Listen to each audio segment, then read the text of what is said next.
Mimi nilimwambia mke wangu sitakupa hela chumbani. Mambo mama anabeba hela kwa sababu tunawapa hela ya ada. Ndio watoto kuja kuimba baadaye. Nani kama mama Kumbe mimi ndo nimetoa. Nimwambia mimi nakupia hela sebuleni. Nakupa ambia wapo watoto kwa ajili ya ada. Mpe dada wa kazi mshahara wake. Yaani wajua baba mzee ndo ninaye provide. Kama yeye ndo anazo, mimi siku hiyo sina, naambia nipe afu mimi nitakupasia tena. Hii dunia sehemu ya kuwa ua, sehemu ya kuwa nyoka.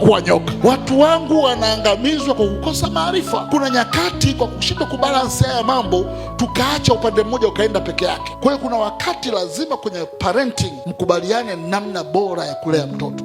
Usitengenezewe picha wewe ni jasusi, wewe ndio chinja. Wakikosa sasa, ngoja baba yenu arudi. Gari likifika, huyo hapo sasa. Simba wa Yuda anakuja. Naambia chapa wewe asubuhi, waambie pati tu mzee anakuja kuimalizia.